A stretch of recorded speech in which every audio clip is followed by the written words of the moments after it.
Imagine driving down a winding mountain road on what should have been a simple family trip, when suddenly my grandma, usually so calm, grabs my arm, her face white as a sheet. She whispers, "Stop. Turn the car around, now." My heart hammered. What could be so wrong? Then, she handed me a plastic bag. When I looked inside, everything I thought I knew about my family, about my parents, shattered into a million pieces. My name is Marco Navarro, and I'm 34 years old. Today, I'm a mechanic, and I own a small garage on the outskirts of Flagstaff, Arizona. Here, dusty red roads stretch beneath the majestic San Francisco peaks, and the wind always carries the scent of pine and the crisp chill of the high plateau. My life is simple now. The familiar clatter of repair tools, the comforting smell of engine oil, and quiet evenings with a cup of black coffee in the small house I rent. But the story I'm about to tell you isn't about the me of today. It's about the me from 7 years ago, when I was 27, when everything in my life began to veer in a direction I could never have imagined. I grew up in a Mexican-American family where tradition and family duty were supposed to be held above all else, at least in name. My father, Mateo Navarro, was a businessman, the proud owner of a civil construction company inherited from my grandfather, Julio Navarro. My grandfather passed away long ago, leaving a substantial estate to my grandmother, Beatrice Navarro. My father ran the company with an iron hand, always boasting about carrying on the family legacy. My mother, Adriana Cruz, was a homemaker, but don't let her gentle demeanor fool you. She was the one who managed every penny in our household, sharp and calculating in a way that always made me uneasy. They lived in Scottsdale, a wealthy suburb near Phoenix, where lavish homes with golf courses and swimming pools were commonplace, a world away from my own. And me? I was always the odd one out. From a young age, I just didn't fit in with my family's vision. While my parents wanted me to study business and take over the company, I preferred taking things apart and fixing them. Everything from a neighbor's old bicycle to a broken truck engine. I like being independent. I loved the feeling of creating something with my own hands, without relying on the Navarro name or the family's immense wealth. That made me a stranger in my own home. My parents saw me as a failure, a blemish on their perfect, pristine picture. "Marco, you can't live like a mechanic your whole life," my father once shouted at me during a tense dinner. I just bowed my head, swallowed the words I wanted to scream back, and quietly left the table. I moved out right after high school, took a technical course at a community college, and found work in Flagstaff, just a few hours' drive from Scottsdale. I rarely visited home, not because I didn't want to, but because every time I did, I felt the coldness in my parents' eyes. They never said it outright, but I knew they were ashamed of me, a grown son who didn't fit their mold, who lacked ambition, who didn't want to flaunt the family name. "You should learn to network, Marco," my mother once said, her voice gentle but sharp as a knife. "You can't keep living like a loner." I'd give a faint smile, nod, and find an excuse to leave early. My grandmother, Beatrice, was the only person in the family who made me feel truly understood, even if just a little. She lived with my parents in Scottsdale. In keeping with Mexican family tradition, children are expected to care for their parents as they age. She was a petite woman with snow-white hair, her eyes radiating a kindness that also held an unwavering resilience. She often told me stories about my grandfather, about their younger days in Mexico, building a life from nothing. But I noticed that despite living in my parents' grand house, she didn't truly belong there. There was an invisible distance between her and my parents, as if they only kept her there out of duty, or perhaps for something larger that I had never fully understood. I remember the rare times I visited home. My grandmother would pull me out to the backyard, where she tended a small flower garden. She'd show me each cactus, each cluster of wildflowers, and tell me stories I'd heard since childhood, but never tired of. "Marco, you're like your grandfather," she'd say, her voice warm and steady. He too liked to do things himself, without waiting for handouts. Those words were like a soothing balm, but they also made me sad. If I was like my grandfather, why did my parents see me as such a failure? The relationship between my grandmother and my parents wasn't exactly harmonious either. I often overheard fragments of arguments when they thought I wasn't around. My parents frequently dropped hints about my grandfather's estate, the land in Mexico, the shares in construction companies, even the large Scottsdale house that my grandmother still held. Before he passed, my grandfather had left everything to her, not to my father. That seemed to be a constant thorn in my parents' side. They never said it outright, but I could feel the palpable tension whenever the topic of the estate came up. You should think about the future, about dividing the assets fairly, my father once said during a dinner, his voice calm but laced with intent. My grandmother only smiled, saying nothing, but I saw a fleeting sadness in her eyes. I didn't care about money or inheritance. I just wanted to live my life free from the suffocating weight of family expectations. But deep down, I always felt a void, a crushing sense of not belonging anywhere, of not being truly loved by anyone. I wondered if I was living wrong, if I'd missed a chance to genuinely connect with my family. But every time I visited home, that sense of estrangement became even clearer. My parents looked at me like a stranger, and I looked at them like people I'd never truly understood. One autumn afternoon, when I was 27, I got a call from my mother. Her voice was gentle, almost unnervingly so, but I knew immediately something was wrong. "Marco, I want you to come home this weekend. There's a family matter we need to discuss." I frowned, still holding a wrench, standing in the middle of my garage filled with the familiar smell of oil. "What's going on, Mom?" I asked cautiously. "Just come and we'll talk," she replied, then hung up. I stood there, staring at the phone, a prickling sense of unease creeping into my heart. I didn't know that trip home would change everything, not just for me, but for the entire family. I drove to Scottsdale that weekend morning, the I-17 highway stretching out before me, flanked by low mountains and sparse pine forests. Flagstaff and Scottsdale were just over 2 hours apart. But to me, the distance wasn't just geographical. Every time I returned, it felt like stepping into another world, a world of luxurious homes, extravagant parties, and fake smiles. I pulled up in front of my parents' large house, a Spanish-style villa with red-tiled roofs and a meticulously maintained front yard. I took a deep breath, bracing myself for whatever was coming. My grandmother was the one who opened the door. She wore a long, light blue dress, her hair neatly tied back, her kind smile easing some of my tension. "Marco, you're here," she exclaimed, hugging me tightly. I felt the warmth of her embrace, a comfort I rarely experienced in this house. "Are you okay, Grandma?" I asked, looking into her eyes. She nodded, but I caught a fleeting, almost heartbreaking sadness there. "I'm fine, dear. Just old and sometimes tired." Her voice was soft, but something about it unsettled me deeply. My parents were in the living room when I walked in. My father sat in an armchair, flipping through a financial newspaper, while my mother stood near the window, holding a glass of wine. "Marco, you're here," my mother said, her voice light but utterly devoid of warmth. My father looked up, gave a single nod, then returned to his paper. No hugs, no questions, just the familiar, suffocating coldness. I sat on the sofa, feeling more like a distant guest than a son. "What did you call me here for?" I asked directly, not wanting to beat around the bush. My mother glanced at my father, then turned to me with a forced smile. "It's a family matter, Marco. It's about Grandma." My heart beat faster. "What's wrong with Grandma?" I asked, my voice urgent. My father slowly set down the newspaper, looking at me with an unreadable expression.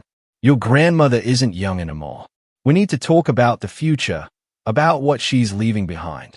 I frowned, the unease growing stronger, turning into a knot in my stomach. "What do you mean? She's still healthy." My mother chimed in, her voice sweet but calculated. "You don't understand, Marco. Your grandmother holds a lot.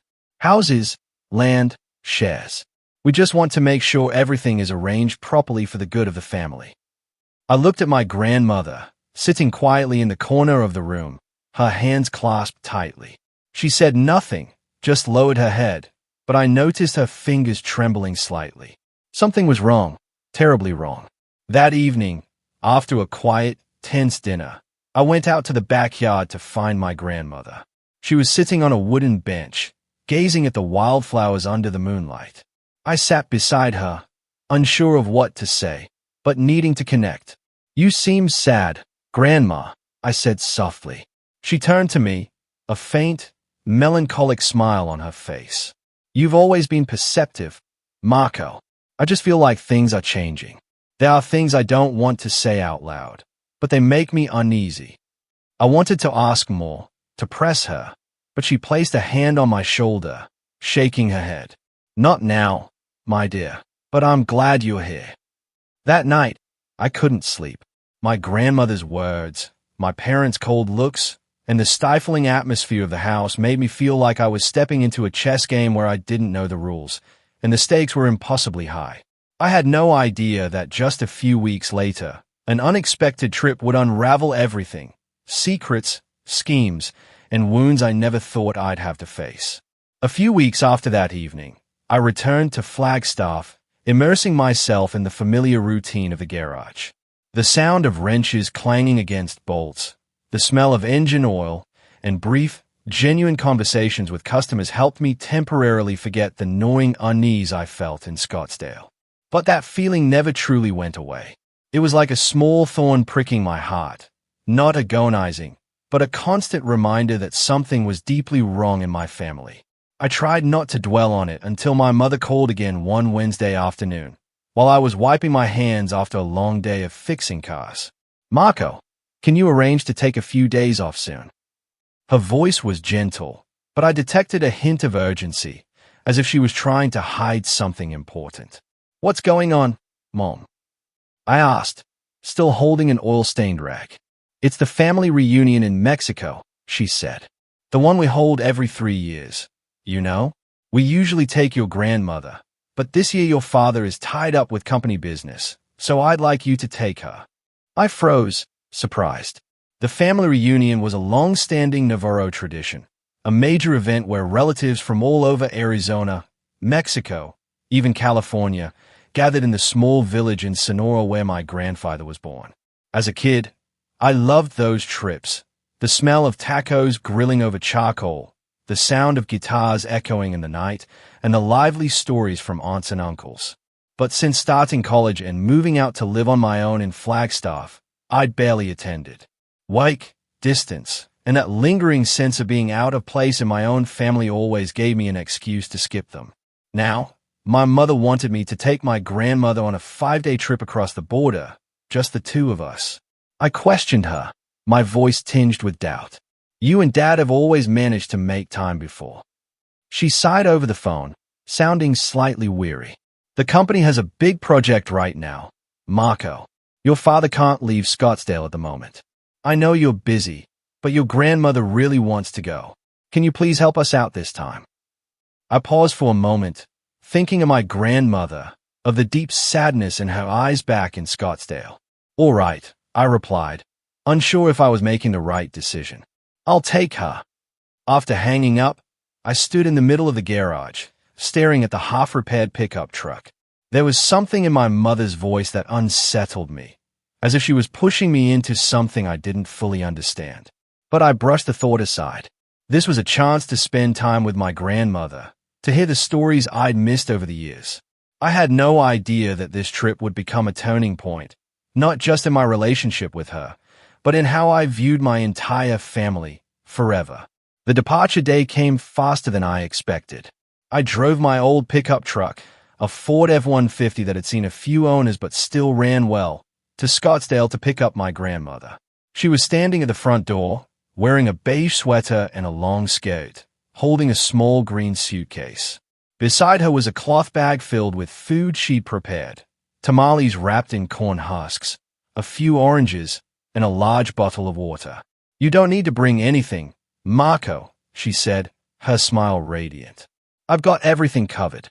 I laughed, helping her load the suitcase into the truck, feeling like I was a kid again when she'd slipped me a piece of candy before school. My parents stood at the door to see us off, but there were no hugs, no warm wishes. My father gave a curt nod and said, "Be careful on the road." My mother smiled, but the smile didn't reach her eyes. "Call me when you get there, Marco," she said, then turned back into the house. I watched them, the familiar unease creeping back, but I said nothing. I opened the truck door for my grandmother, and we hit the road. The drive from Scottsdale to the Mexican border was over 300 miles, passing through Arizona's arid deserts, lonely small towns, and low mountains shrouded in early morning mist. My grandmother sat in the passenger seat, hands clasped in her lap, gazing out the window with a distant, thoughtful look.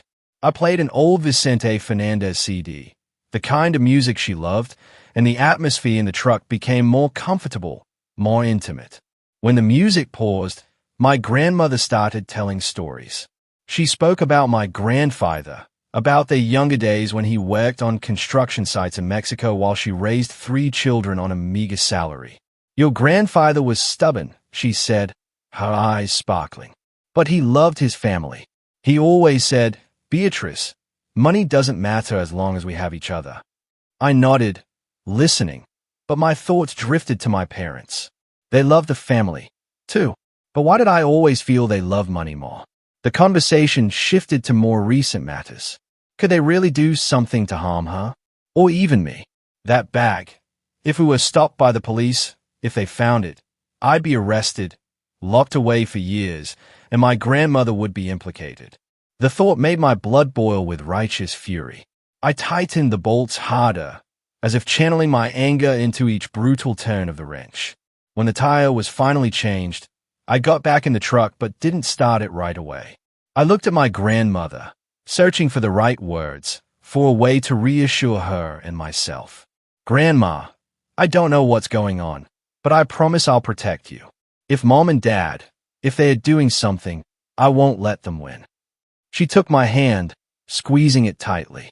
"I trust you, Marco," she said, her voice trembling but clear.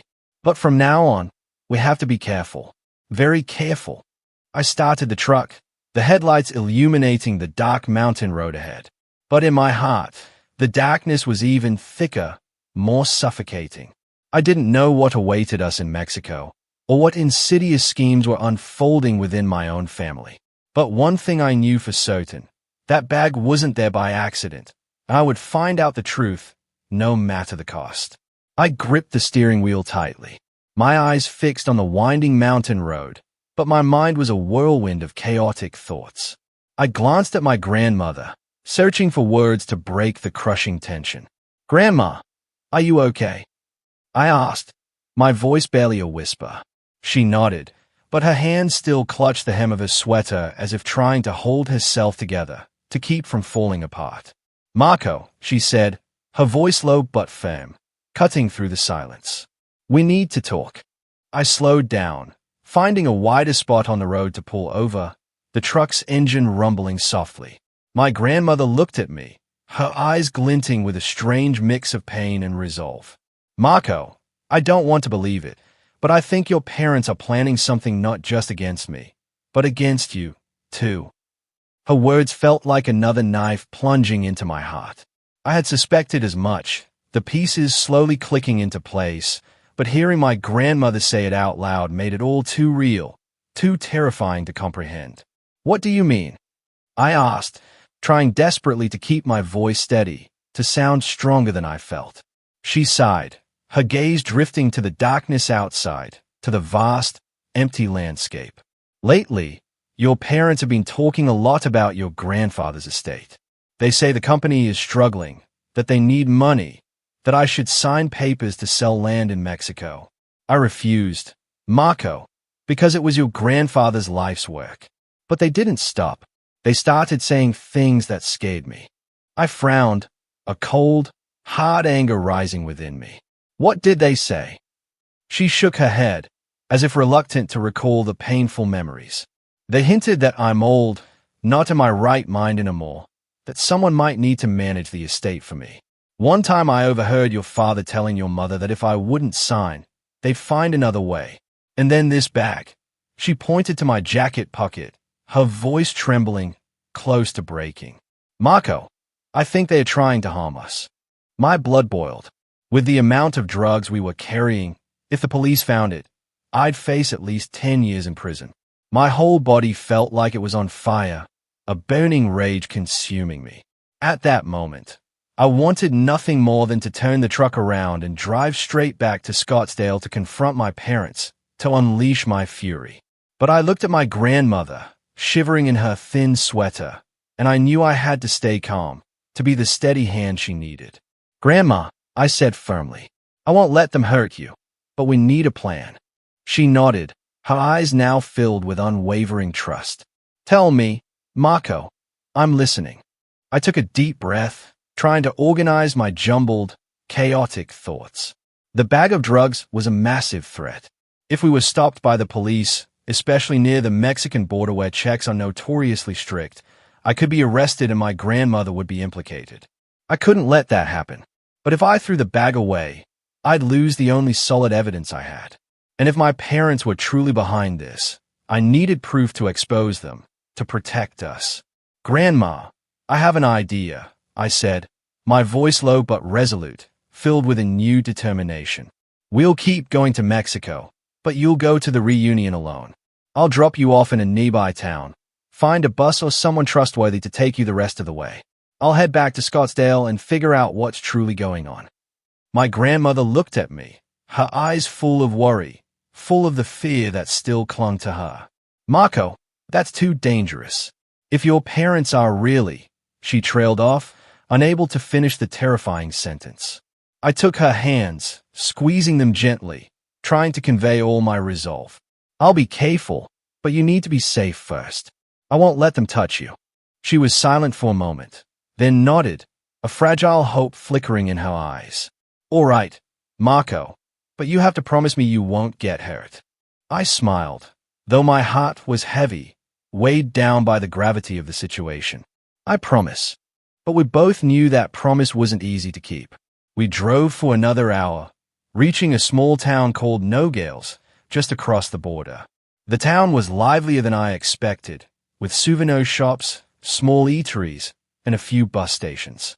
I found a clean bus terminal with direct routes to Sonora, our family's hometown. I helped my grandmother buy a ticket, escorted her onto the bus, and entrusted her to an older driver who seemed reliable, who had kind eyes.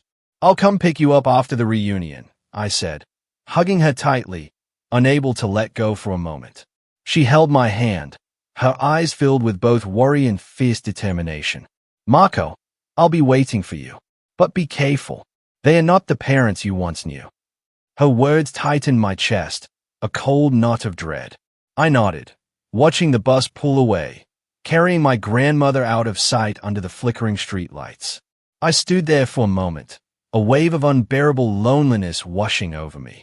Then I returned to the truck, checking the plastic bag in my jacket. It was still there, a grim, undeniable reminder of the terrible truth I had to face. I started the engine and turned back toward Scottsdale. It was time to uncover the truth, whatever it cost. The road back to Scottsdale was long and monotonous, an endless stretch of highway, but it gave me time to think. I recalled small, seemingly insignificant details from over the years, how my parents always talked about my grandmother's estate, how they treated me like an inconvenience, how they pressured her to sign documents. I thought about the bag of drugs, the sudden, suspicious flat tire. The pieces were starting to fit together, forming a terrifying, grotesque picture. If my parents were truly behind this, they didn't just want control of my grandmother's estate. They were willing to sacrifice me, their own son, to get it. The thought filled me with both blinding rage and a profound, crushing pain. They were my parents, but now I wasn't sure if they even saw me as their son anymore. I stopped at a gas station about 30 miles from Scottsdale, pulling out my phone to call an old friend, Javier, who worked at the Flagstaff Police Department. I didn't tell him everything. Not yet. Just asked hypothetically about the consequences of being caught with such a large amount of drugs. She talked about her small garden in Scottsdale, the wildflowers she grew, and how she missed the days of living in Mexico. But then her voice grew quieter, as if she were choosing her words very carefully. "Marco, I've been feeling tired lately," she said, staring out the window. Not tired from age, but tired in my heart. Your parents, they... She trailed off, shaking her head. They're just busy, I suppose. I gripped the steering wheel tighter, the unease resurfacing, now a cold dread. Grandma, if something's wrong, you have to tell me, I said, my voice serious, pleading. She smiled, but the smile couldn't hide her deep sadness. I know, dear. But for now, let me enjoy this trip with you. We stopped at a small gas station near the border to refuel and rest.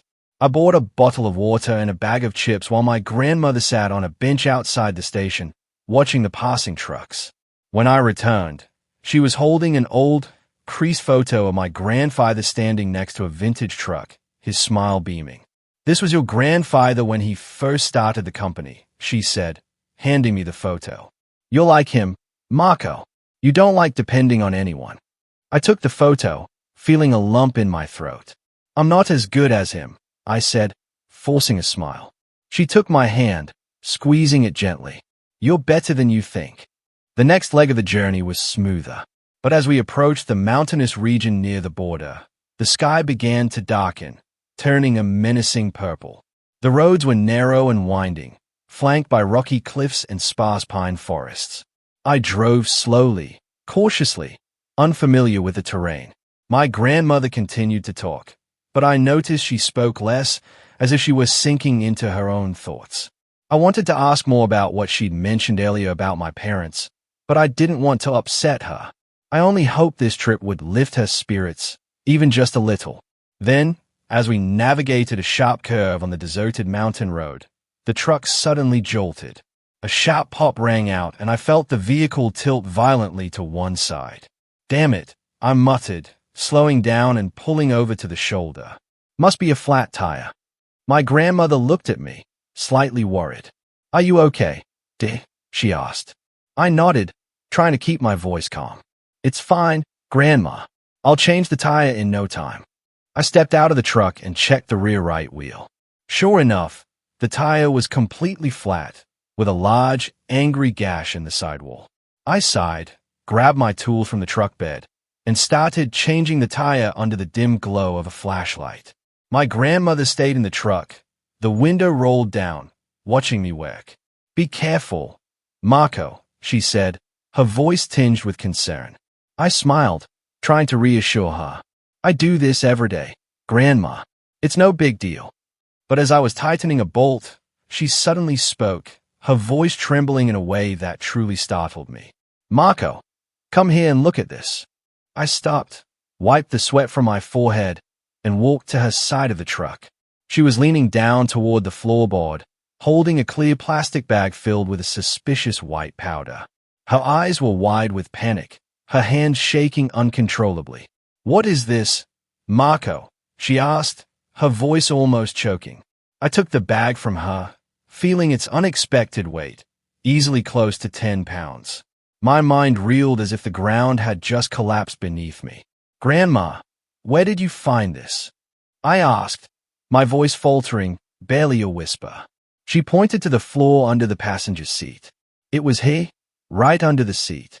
I dropped my water bottle, and then I saw it. I took the bag from her hands, inspecting it closely. It was carefully hidden, tucked deep into a crevice under the seat, as if someone had deliberately placed it where it wouldn't be easily found. My mind raced with questions. What is this? No, it's definitely drugs. There's no mistaking it. But where did it come from? Who put it in my truck, and why? I looked at my grandmother, trying desperately to stay calm, but my heart was pounding like it might burst from my chest. Grandma, I swear this isn't mine, I said, my voice trembling with a terrifying mix of anger and confusion. I don't know where it came from. She looked at me, and her gaze wasn't one of doubt, but of a terrifying certainty, as if she'd just confirmed something she'd long suspected. Marco, she whispered, her voice so low I had to lean in to hear her. I don't think this was an accident. Her words hit me like a knife to the chest. A chill ran down my spine, not from the cold mountain night, but from the unbearable implication of what she said. Not an accident. What did she mean? Was someone deliberately trying to set me up? I grabbed my phone, my hand shaking so badly I nearly dropped it. I called my mother, my voice laced with raw panic. Mom, what's going on? There's a bag of drugs in my truck. Do you know anything about this? There was a long, agonizing pause before she responded, her tone so surprised it felt utterly rehearsed. Marco, what are you talking about? I don't know anything about that. How could something like that be in your truck? I demanded she pass the phone to my father, but he denied everything, his voice eerily calm, chillingly so. Calm down, Marco. It's probably a mistake. Maybe a customer left something in your truck at the garage. A mistake. I shouted, unable to hold back the sudden surge of fury. Dad, this wasn't left behind. It was hidden under the seat. And it's a lot, almost 10 pounds. But he just repeated, his voice cold as ice, stay calm. Deal with it, and keep going. Don't worry your grandmother. I hung up, gripping the phone so tightly my knuckles turned white. I looked at my grandmother, who was bowing her head, hands clasped tightly, lips pressed together as if holding something back, something terrible. Grandma, do you know anything about this bag? I asked, my voice almost pleading. She shook her head, her eyes now filled not just with worry, but with a deep, crushing fear. Marco, I'm not sure, but I've heard them talking. Your parents, they've mentioned needing to resolve things about the estate. I think they didn't want me to go to Mexico this time. Her words felt like a physical punch to my chest. I stood frozen, my mind spinning violently. Resolve the estate. This bag of drugs. Could it be connected to my parents? The thought drove me to the edge of madness, but I couldn't dismiss it. Too many things didn't add up. The sudden flat tire, the bag hidden so deliberately under the seat, and the utterly fake tone in my parents' voices over the phone. By the way, if you're still with me, make sure to hit subscribe. More unbelievable stories like this are coming, and you won't want to miss them. I tucked the plastic bag into my jacket, trying desperately to stay composed, to think clearly through the haze of shock and betrayal.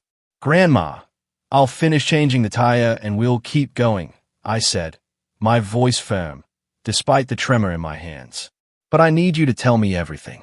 If there's something dangerous, I need to know. She nodded, but her eyes were still wide with anxiety, with a fear that echoed in my own heart. Be careful, Marco, she said, her voice almost a whisper.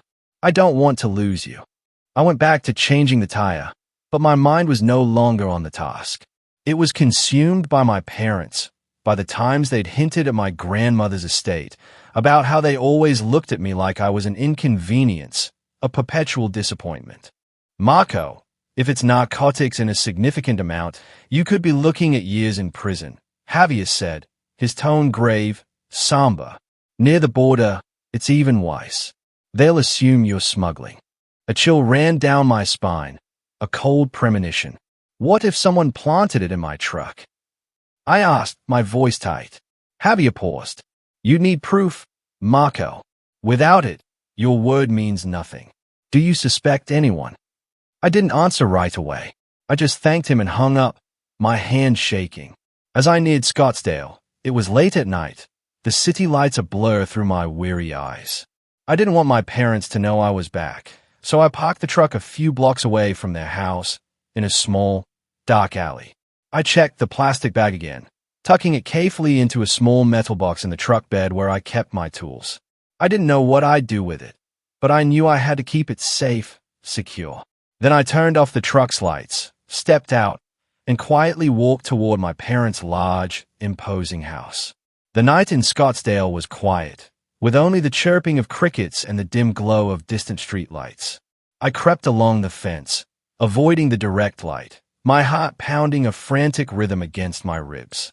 I didn't know what I was looking for, a stray conversation, a hidden document, or any sign that my parents were truly behind this monstrous plot, but I knew I couldn't turn back.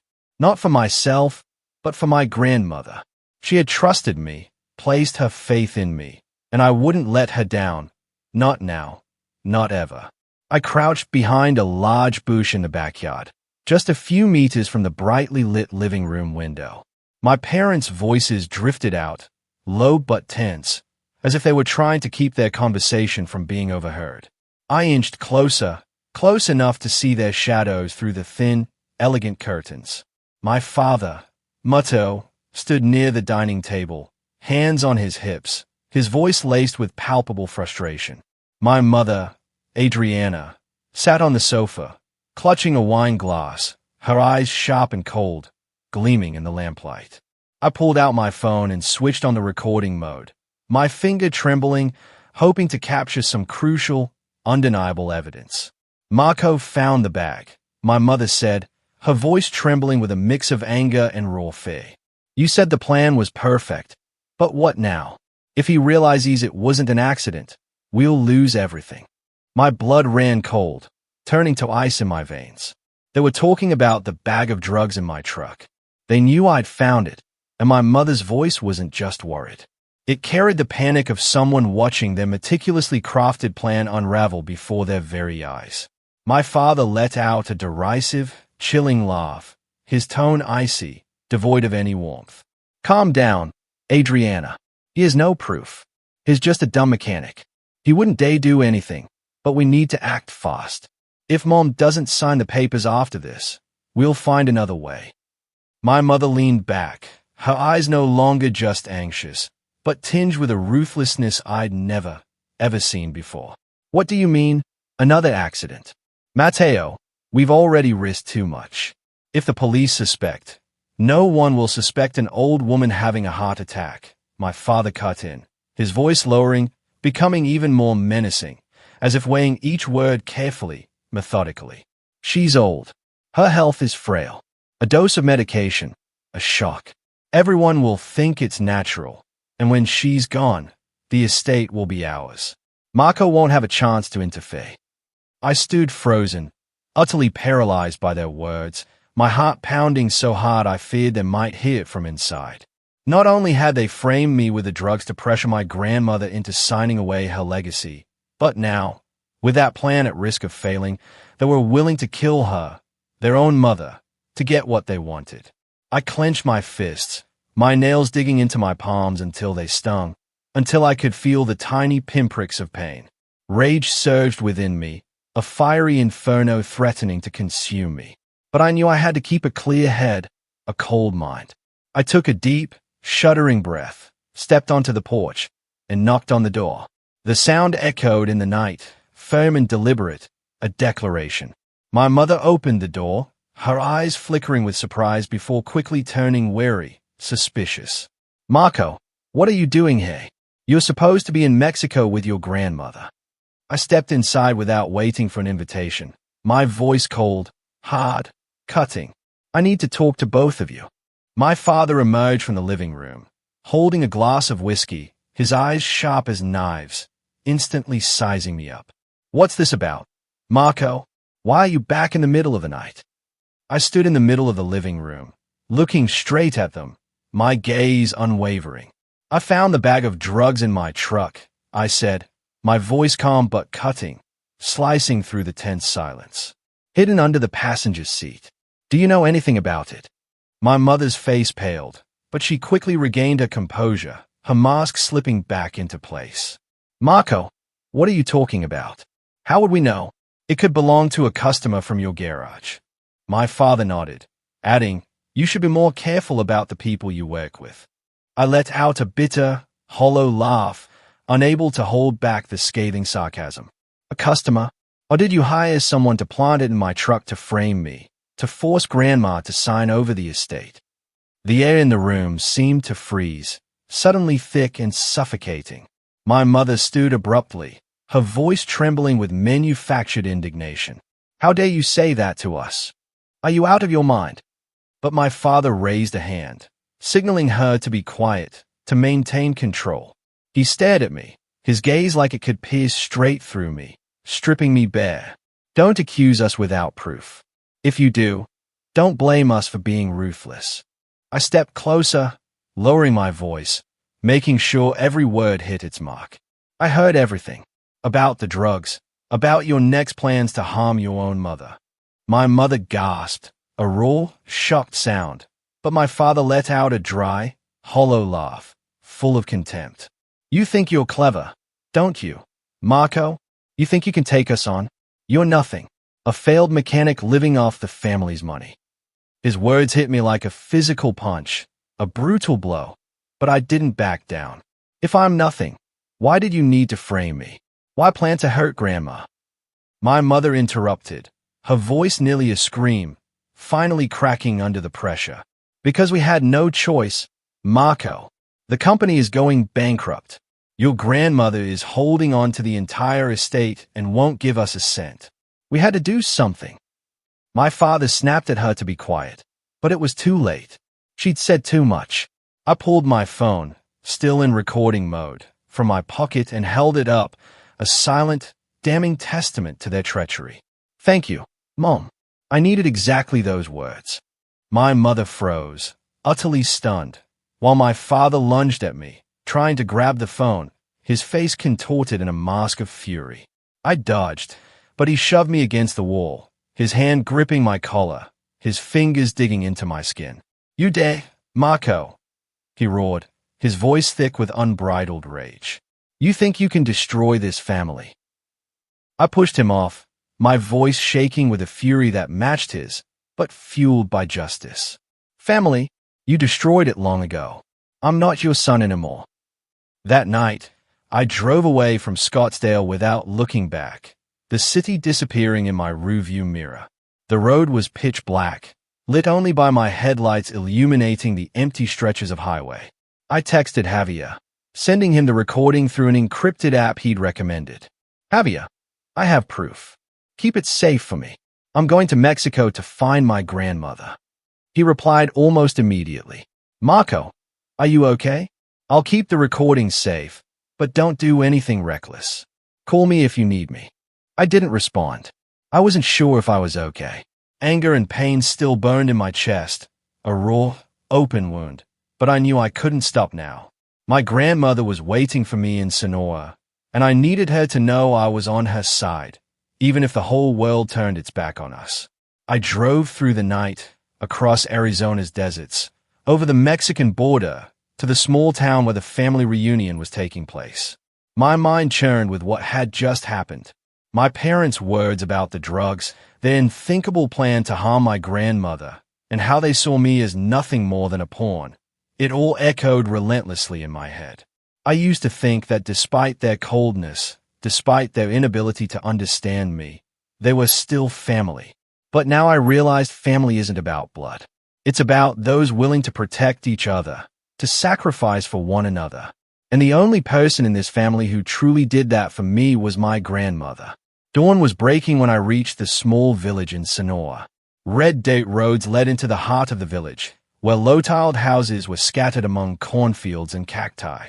The Navarro family reunion was held at a large ranch owned by a distant uncle. I parked under the shade of a pine tree, spotting long tables set up in the yard, covered with white cloths and laden with food, tacos, tamales, and pitchers of fresh fruit juice. Mariachi music drifted from a distance, mingling with the lively chatter and laughter of relatives. But I felt no joy, no lightness. I just wanted to find my grandmother. I walked into the yard, my eyes scanning the crowd. Aunts, uncles, and cousins I'd only met a handful of times were talking, eating, and dancing. A few recognized me, waving hello, but I only nodded curtly, my gaze still searching. Then I saw her. My grandmother sat on a wooden chair in a corner of the yard, next to a patch of wildflowers. She wore a long green dress, her silver hair neatly tied back, her gaze distant as she looked toward the horizon, almost fragile. I approached, my heart tightening with a fresh surge of protectiveness at how small and vulnerable she seemed. Grandma, I called softly, sitting beside her. She turned, her eyes lighting up instantly when she saw me. Marco, you're here. She grabbed my hand, squeezing it tightly as if afraid I'd vanish, disappear into thin air. I was so worried. Where did you go without saying anything? I smiled, trying desperately to hide the surge of emotions welling up inside me, threatening to spill over. I'm sorry, Grandma. I had to take care of something, but I'm here now. She looked at me, her eyes searching, as if trying to read what deeper truth I was hiding behind my forced calm. What happened? Marco, you don't look okay. I took a deep breath, unsure where to begin, how to break the terrible news without shattering her completely. I didn't want to hurt her, but she deserved the truth, the raw, ugly truth.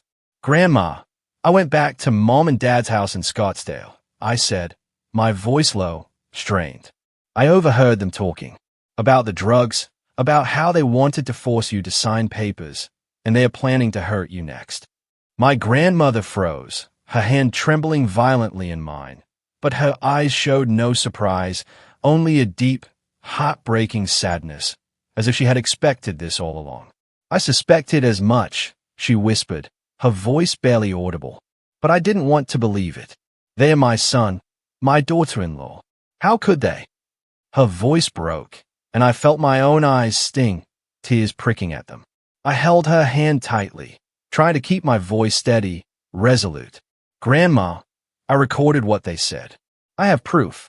I won't let them hurt you. I promise. She looked at me, tears streaming down her weathered cheeks, but her gaze held in newfound strength, a fierce determination. Marco, you don't have to do this for me. You've already suffered enough. I shook my head, my voice firm, unwavering. No, Grandma, I'm doing this because I want to, because you're the only one in this family who truly cares about me. She wiped her tears, her trembling hands steadying as her eyes regained the incredible resilience I'd always admired. She squeezed my hand tighter, her voice soft but powerful, full of ancient wisdom. Marco, listen to me. You've done so much already. You've protected me.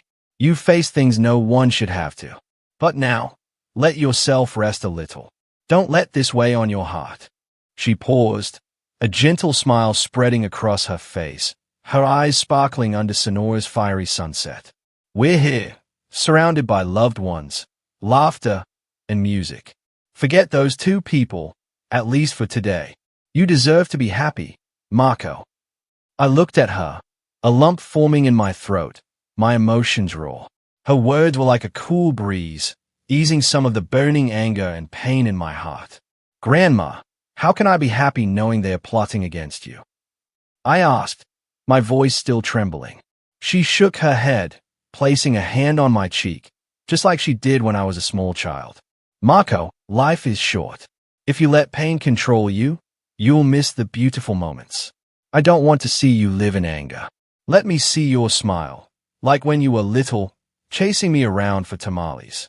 I couldn't help but let out a soft laugh. The vivid image of myself as a kid, toddling after her in the small Scottsdale kitchen, instantly lightened my heavy heart. You always know how to make me smile, I said, squeezing her hand. She smiled back, her eyes twinkling. Then get up, Marco. Come with me. Eat some tacos. Dance with your aunts and uncles. We're family, and family isn't those who hurt each other. It's the people standing here, ready to share joy. She pulled me gently to my feet, and I let her lead me, like an obedient child, into the heart of the reunion. We walked into the heart of the yard, where the Navarro family reunion was in full swing. Long tables draped in white were laden with food, fragrant grilled tacos, steaming tamales, spicy salsa, and refreshing pitchers of fruit juice. Mariachi music filled the air, with guitars and trumpets blending into a lively, infectious rhythm. Aunts, uncles, and distant cousins laughed, hugged, and danced under lanterns strung from tree branches. An aunt, Rosa, spotted me and squealed, "Marco, my little boy, is here." She rushed over, enveloping me in a tight, fragrant hug, the faint scent of jasmine perfume lingering. It's been too long. You've grown so much. Come eat with me. Don't let Beatrice hog you all to herself. I laughed, a genuine, warm laugh, feeling an unfamiliar comfort spreading through me. My grandmother stood beside me, beaming, as if savoring every moment of seeing me blend seamlessly into the family atmosphere. We sat at a table, and Rosa pushed a plate of tacos piled high with grilled beef and cilantro toward me. "Eat, Marco. Don't be shy," she said, winking. I took a taco, biting into it, and the fiery salsa nearly made me choke, prompting laughter from everyone at the table. My grandmother patted my shoulder, laughing loudly. "You still can't handle spice, can you?" she teased, and I shook my head, pretending to scowl. "You act like I'm not Mexican." The reunion's energy swept me up like a warm, comforting river. I talked with Uncle Juan, who shared stories of my grandfather's days on construction sites, how he always brought candy home for the kids after long trips. I danced with Rosa, though I was so clumsy I nearly stepped on her toes. "Marco, you dance like a lamppost." She laughed, but still held my hand and pulled me into the center of the yard. My grandmother stood there, clapping to the music, her eyes shining with pure joy, as if no sadness had ever touched her, as if no betrayal had ever darkened her world. When the music slowed, I pulled my grandmother onto the dance floor. She laughed, trying to protest. "I'm too old, Marco. I can't dance." But I didn't let go. "Too old? You dance better than me." I took her hand, leading her in a slow, gentle sway to the rhythm of the guitar. She laughed loudly, her silver hair fluttering in the night breeze, and my heart felt lighter than it had in years. In that moment, there were no parents, no drugs, no schemes, no crushing betrayal. Just me and my grandmother, two souls finding each other, truly connecting, amid laughter and music. The reunion stretched late into the night, the moon hanging high over Sonora's clear sky. I sat beside my grandmother on a wooden bench, sharing a plate of cinnamon-dusted churros. "Grandma, I don't remember the last time I felt this happy," I said, my voice softening, filled with genuine emotion. She smiled, placing a hand gently on my shoulder. "Marco, you're my joy. No matter what happens, I know you'll always do what's right. And today, you've made me so happy." I looked at her, a lump in my throat, my eyes welling up again. "Grandma, I want to take you to Flagstaff. I have a small house, not fancy, but warm enough. I don't want you living near Mom and Dad anymore." She looked at me, her eyes full of love, a profound, unconditional love. "Marco, I'll go with you. Not because I'm afraid, but because I want to be with you. You're my home." I hugged her tightly, feeling a massive weight lift from my shoulders. I knew the road ahead wouldn't be easy, but with my grandmother by my side, I was no longer afraid. The reunion in Sonora ended a few days later. I helped my grandmother pack her final belongings, a favorite embroidered handkerchief, a box of leftover churros, and the old photo of my grandfather she always carried. We said goodbye to our relatives, who hugged us tightly, urging us to visit more often. Aunt Rosa slipped a bag of tamales into my hands, winking, "For the road, Marco. Don't let Beatrice go hungry." I smiled, the warmth from last night's laughter still lingering. But as the truck rolled away from the ranch, I knew we couldn't simply return to life as it was. The recording on my phone, the undeniable proof of my parents' scheme, was like a ticking time bomb, a stark reminder that things were far from over. I glanced at my grandmother, who was staring out the window, her hands clasped tightly in her lap. "Grandma, are you okay?" I asked softly.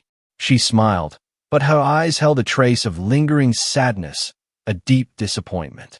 "I'm fine, Marco. It's just, I still can't believe Matteo and Adriana would do such things. But I trust you, and that's what matters most." I nodded, gripping the steering wheel. "I won't let them hurt you, Grandma. I promise." But I knew keeping that promise meant acting quickly, decisively. Before leaving Sonora, I'd called Javier, asking him to keep the recording safe and to connect me with a lawyer he knew in Flagstaff. "I need to make sure Grandma is protected," I told him over the phone. "If my parents try anything, I want evidence to take to court." Javier agreed, his tone serious. "I'll handle that, Marco. Just focus on taking care of your grandmother." The drive from Sonora to Flagstaff was long and tiring, but surprisingly, I didn't feel weighed down. My grandmother shared old stories about her and my grandfather's youth, how they used to dance under the moonlight in this very village. I listened, laughed along, and felt like each story was a brick building a new home, a new foundation for us. But I knew before we could truly start fresh, I had to return to Scottsdale one last time to collect my grandmother's belongings and, finally, face my parents. We arrived in Scottsdale late in the afternoon, the golden sunlight glinting off the luxurious houses, painting them in a deceptive glow. I parked in front of my parents' house, my heart pounding a familiar, anxious rhythm. "Grandma, do you want to stay in the truck?" I asked, worried she'd feel uneasy, afraid, seeing them again. But she shook her head, her eyes resolute, firm. "No, Marco, I'm coming with you. I want them to know I'm not afraid." I nodded, admiring her incredible strength. We stepped out of the truck, her hand nestled firmly in mine, and I felt bolstered, ready to face whatever lay ahead.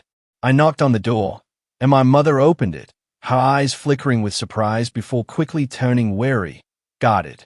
"Marco, Beatrice, you're back already."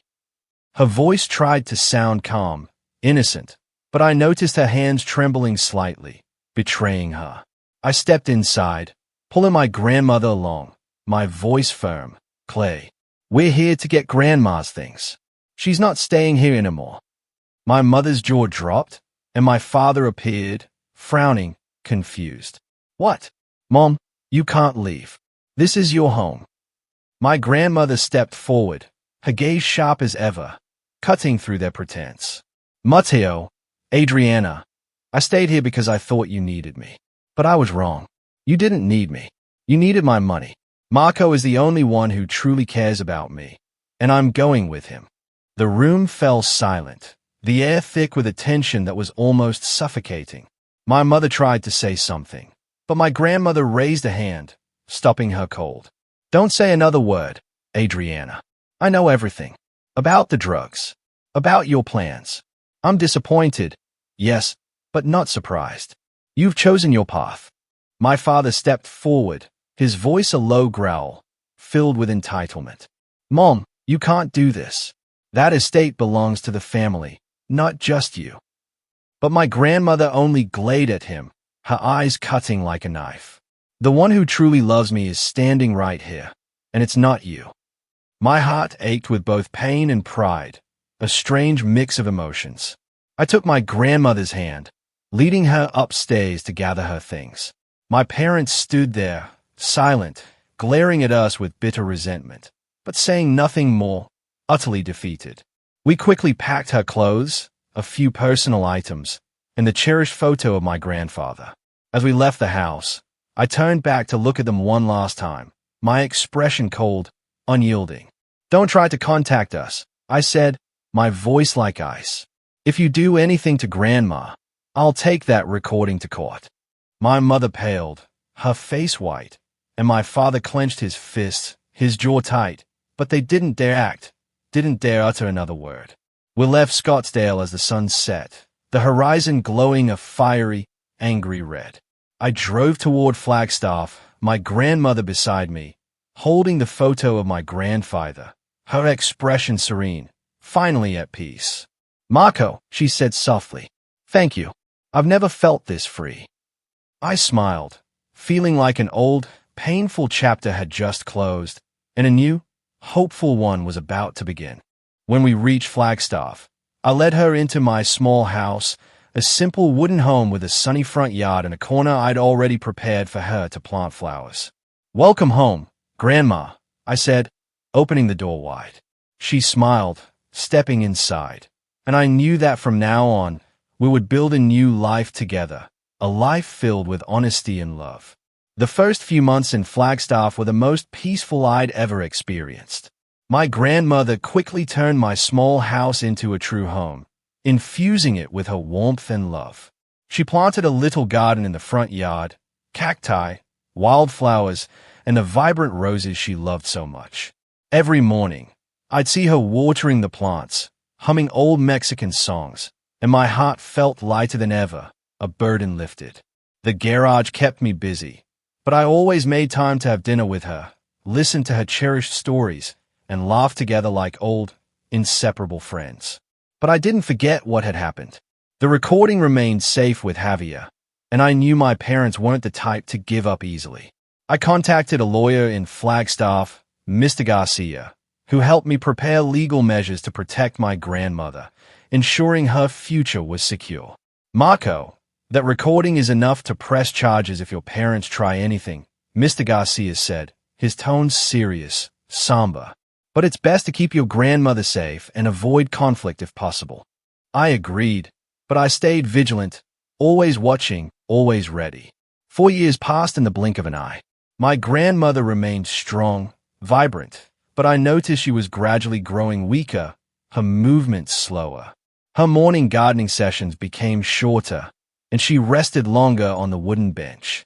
One evening, as we ate the tamales she'd made that day, she took my hand, her eyes gentle, filled with a peaceful acceptance. Marco, I know my time is running out, but I'm happy because I have you. I forced a smile, my heart heavy, aching. Grandma, don't say that. You'll be with me for a long time. But she just smiled, shaking her head, a knowing look in her eyes. I've lived enough, Marco, and I've prepared everything. I didn't fully understand what she meant until she passed away one winter night, peacefully in her sleep, in my arms. I held her, tears streaming down my face, feeling like I'd lost a piece of my very soul. But I also knew she'd left with a smile, no longer afraid or alone, finally free. A week later, Mr. Garcia called me to his office. Marco, Beatrice left a will, he said, handing me a stack of official-looking documents.